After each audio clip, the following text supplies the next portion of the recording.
الگ کرتی ہے اور دنیا میں ایک الگ پہچان بنی ہے.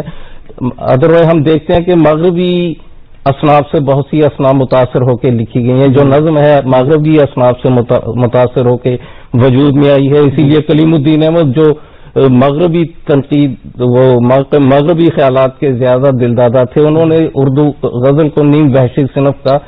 دراصل مغرب میں تو غزل کا وجود تصور ہے ہی نہیں، اس لیے ہمیں اسے مغربی اینک لگا کر نہیں دیکھنا چاہیے، کیونکہ یہ خالص مشرقی ادب کی دین ہے. اس لیے اس کو ایک الگ نظریے سے دیکھنے کی ضرورت ہے. اسی لیے رشید احمد صدیقی نے اس کو اردو شاعری کی آبرو کہا ہے. اردو غزل کی کئی لوگوں نے اپنے اپنے ڈھنگ سے، کئیوں نے تعریف کی ہے اور کئیوں نے اس کے خلاف بھی کہا ہے، لیکن غزل ہر دور میں زندہ رہی، مقبول رہی. اپنی ہماری اردو شاعری کی ایک اہم اور مقبول صنف ہے. پروفیسر صاحب، غزل فارسی سے ہوتی ہوئی اردو میں آئی، تو پنجاب میں جو ہمارا ماضی رہا ہے، یہاں پر کیا اس کی صورتحال تھی؟ اپنے آغاز میں غزل کی کیا اہمیت تھی اور غزل نے کیسے سفر کیا؟ ہم اگر دیکھیں 1857 سے پہلے جی اردو کے دو بڑے مراکز تھے، دلی اور لکھنؤ. جی. لیکن 1857 کے بعد دلی اور لکھنؤ کے شعراء جب دوسرے شہروں میں گئے تو وہاں اردو کے مراکز قائم ہوئے. جی. جیسے رامپور، حیدرآباد، اسی طرح لاہور. جی.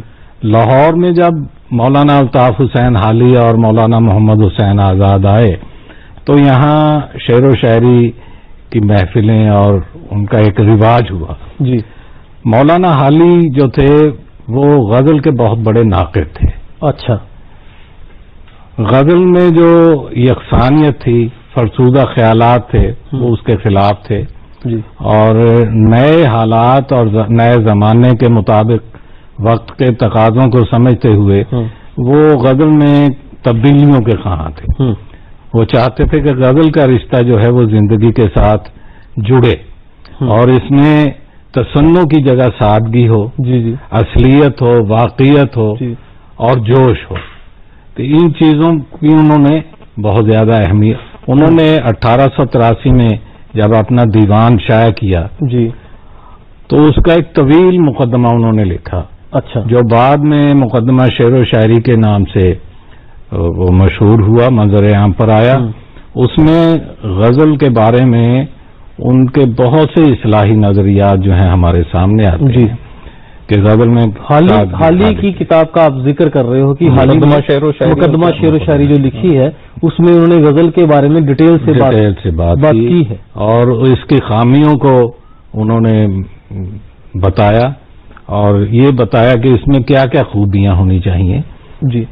تو غزل کا ایک دور جو تھا اس کو حالی سے متاثر ہو کے انجمن پنجاب کے مشاعرے جو ہیں لیکن خاص رول ہے ان کا. پروفیسر صاحب اس پہ ایک الزام جن پر یہ بھی لگتا ہے کہ ان لوگوں نے نظم پر کام زیادہ کیا. غزل کے یہ لوگ انجمن پنجاب کے جو مشاعرے تھے ان کا خاص ایک مقصد تھا کہ اردو غزل کی جو یکسانیت ہے اس سے ہٹ کے اردو نظم میں اچھا نیچرل شاعری کی جائے. جی جی.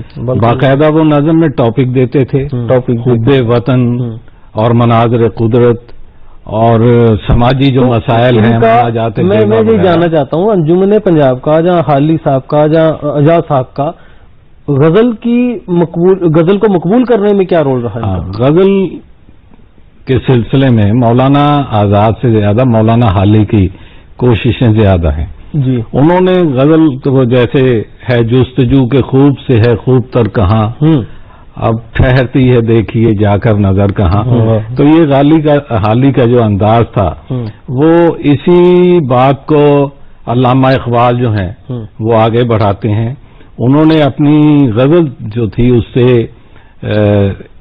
حکمت کا کام لیا، فلسفے کو اس میں شامل کیا اور ایک پیغام جو تھا علامہ اقبال کا اس کا وسیلہ بنایا. جیسے حالی اور آزاد کے دور کے بعد علامہ اقبال کا عمل سے زندگی بنتی ہے جنت بھی جہنم بھی، یہ خاکی اپنی فطرت میں نہ نوری ہے نہ ناری ہے. اور پھر علامہ اقبال کے بعد ہمارے ترقی پسند شاعر جو تھے انہوں نے غزل میں اپنے ترقی پسند نظریات شامل کیے. ان میں ساحر ہیں، فیض ہیں، احسان دانش ہیں. تو ان کے ہاں غزل کا جو ہے وہ ایک نئے پن کا احساس ہوتا ہے. خاص طور پر دست صبا جب 1953 میں منظر عام پر آئی فیض احمد فیض کی، تو غزل کا بہت ہی ایک ترقی پسندوں سے ہٹ کے ایک غزل کا نیا انداز، نیا آہنگ وہ اردو غزل میں شامل ہوا. جیسے رنگ پیراہن کا خوشبو زلف لہرانے کا نام، موسم گل ہے تمہارے بام پر آنے کا نام. اور اسی طرح انہوں نے گلوں میں رنگ بھرے باد نو بہار چلے بھی آؤ کہ گلشن کا کاروب. یہ بالکل انہوں نے نیا ایک پیرایا اظہار اختیار کیا. ڈاکٹر ایوب صاحب یہ بتائیں کہ غزل جو تھی حسن و عشق پر ہی مبنی تھی اور اس میں اسی طرح کی باتیں ہوتی تھی. غزل کے معنی بھی عورتوں سے گفتگو کرنا ہے. جب یہ اس رنگ سے نکل کر یہ نئے دور میں آتی ہے غزل، تو حالات حاضرہ کے اس میں مفہوم جو ہے وہ ڈھالے جاتے ہیں. تو کیا غزل کی صورتحال نکل کے آتی ہے؟ جب ہم دیکھتے ہیں کہ غزل پرانے دور میں گل و بلبل، عشق، محبت اور یہی باتیں تھیں زیادہ تر، لیکن غزل کی خوبی یہ ہے کہ اس کے ہر شعر میں یعنی دنیا کا کوئی بھی موضوع ہو، انسان سے متعلق، زندگی سے متعلق، ہر دو مصروں میں پوری بات کو سمیٹنے کی صلاحیت رکھتی ہے یہ. جی. اور ہر شعر کا مفہوم الگ، یعنی اس پہ کوئی پابندی نہیں کہ آپ نے ایک ہی مضمون پہ شعر کہنے ہیں. اس لیے جو بھی بات دو مصروں میں کہی گئی یا کہی جا سکتی ہے وہ غزل نے اپنے دامن میں سمیٹ لی ہے. جی. اب عشق محبت سے ہٹ کے بھی اور بھی دکھ ہے زمانے میں، محبت کے سوا راحتیں اور بھی ہیں، وصل کی راحت کے سوا اس کے علاوہ اور بھی چیزیں ہیں. تو غزل نے اس طرف بھی اپنا رخ موڑا. اور جو ابھی حالی صاحب کا ذکر آیا، اور یہ انہوں نے جو ایک تحریک چلائی تھی کہ ایک مقصدیت ہونی چاہیے، صرف عشق محبت کی ہی باتیں نہیں. تو اس چیز کو ترقی پسندوں نے بھی اپنے یہاں لیا. ٹھیک ہے، ترقی پسندوں کا زیادہ رجحان وہ مقصد، وہ ایک خاص نظریے کی طرف تھا، لیکن انہوں نے غزل سے جو کام لیا عشق محبت کے ساتھ ساتھ اپنے دوسرے مسائل کو بھی پیش کیا. اور اس کے برعکس ایک حلقہ ارباب ذوق جنہوں نے ترقی پسندوں سے ہٹ کے تھوڑا کام کیا اور انہوں نے غزل کی طرف زیادہ توجہ دی.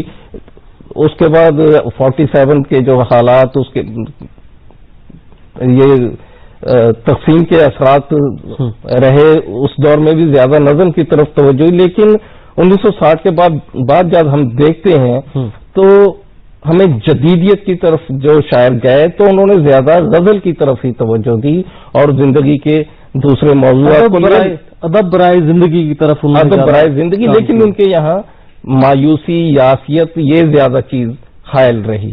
یہ 1960 کے بعد پھر جب جدیدیت کے بعد ایک اور دوسرا مابعد جدیدیت، انہوں نے یاسیت سے نکلنے کی کوشش کی. پروفیسر صاحب، پنجاب کی ہم بات کر رہے ہیں اور پنجاب میں اردو غزل کی بات کر رہے ہیں، تو جو پنجابیت ہے ہمارے یہاں، اس کے کیا اثرات رہے ہیں اردو غزل پر؟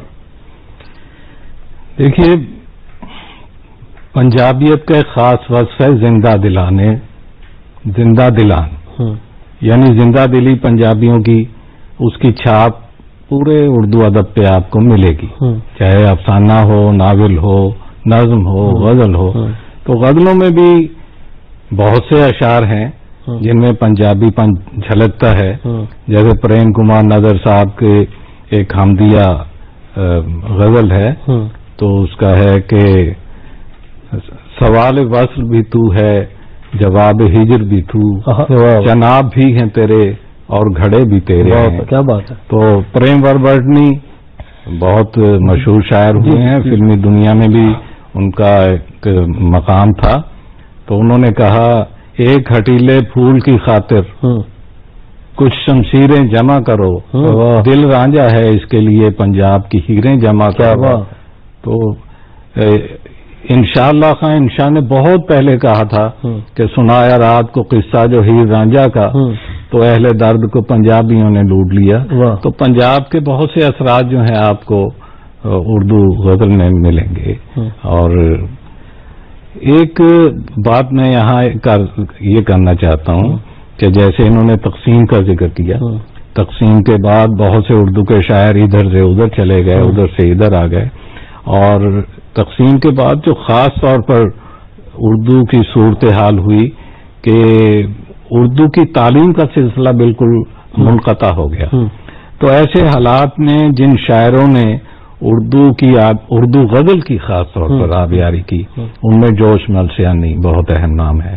ان کے شاگردوں، وہ داغ اسکول سے وابستہ تھے، ان کے شاگردوں کی بہت طویل فہرست ہے، جن میں آر ڈی شرما تاثیر ہیں، سکھدیو شرما رشک ہیں، اور جیگر جالندری ہیں، نریش کمار شاد ہیں، شباب للت ہیں، بہت مشہور. ان کے ساتھ انہوں نے غزل ایک غزل کا اسکول انہوں نے قائم کیا، اور داغ اسکول جو زبان پر زور دیا جاتا تھا، بیان پر زور دیا جاتا، زبان کی خوبیوں کا خیال رکھا جاتا تھا، اور فنی پابندیوں کا جس طرح لحاظ رکھا جاتا تھا. تو یہ ایک تربیت انہوں نے اپنے شاگردوں کی، اور تربیت بھی اس درجہ کہ جوش صاحب کا ہر شاگرد اپنے آپ میں ایک استاد کا درجہ رکھتا تھا. کیا بات ہے. اس کے علاوہ رتن پنڈور بھی صاحب تھے، وہ بھی اردو غزل میں اپنے شاگردوں کی اصلاح کر رہے تھے.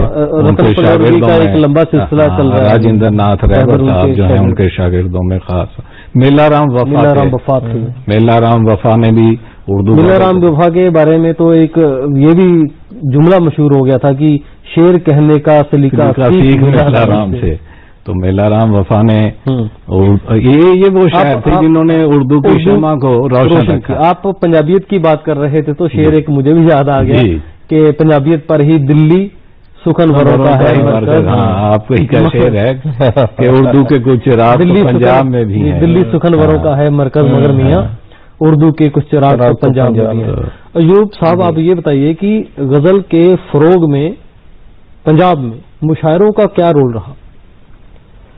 آج کے دور میں دیکھا جائے تو غزل کو جو تقویت ملی ہے تو اس میں مشاعروں کا بہت اہم رول ہے. جیسا کہ پروفیسر صاحب نے بتایا کہ 47 کے بعد پنجاب میں اردو رسم الخط تقریباً ناپیسی ہو گئی تھی، اور اب بہت کم لوگ پڑھے لکھے ہیں جو اردو رسم الخط سے واقف ہیں، لیکن مشاعروں کی بنا پر ان کا غزل سے جو لگاؤ ہے وہ آج بھی وہی ہے جو پہلے تھا.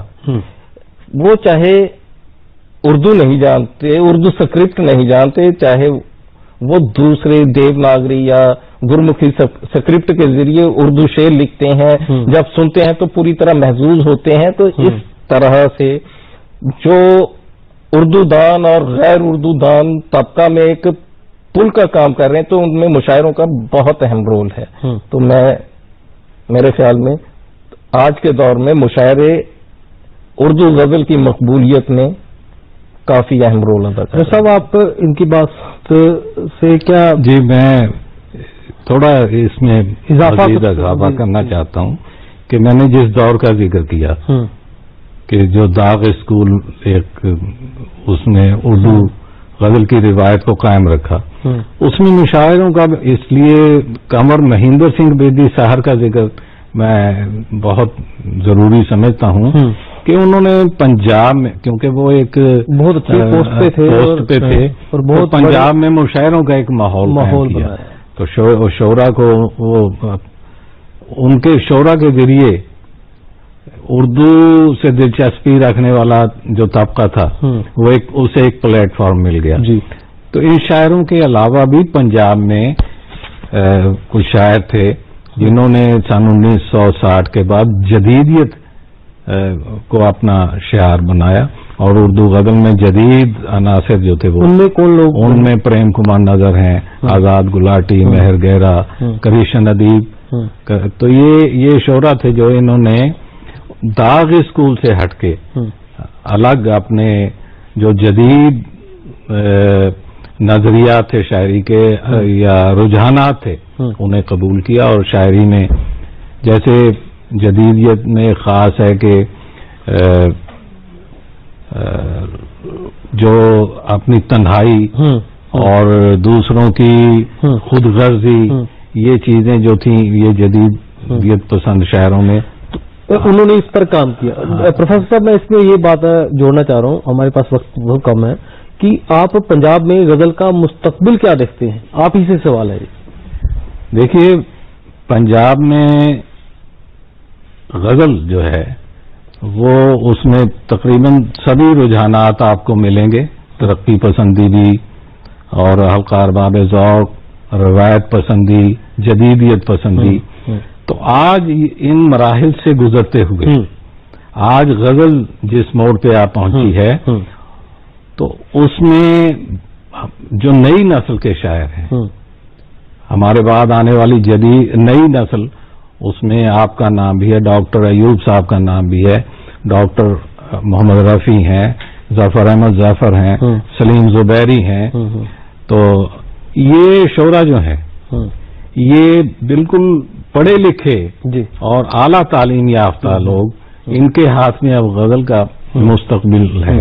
اور یہ غزل کو جو غزل کی بلندیاں ہیں، اونچائیاں ہیں، اور جو غزل کے امکانات ہیں، تو ان پوری طرح یہ روشن دماغ لوگ ہیں. اور یہ ان لوگوں کا آپ نے کے ہاتھ میں غزل جو ہے، غزل جو ہے مستقبل روشن ہے، مستقبل روشن ہے پنجاب میں.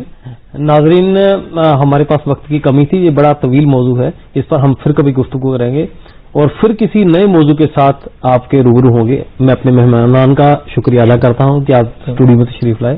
بہت بہت شکریہ. آداب.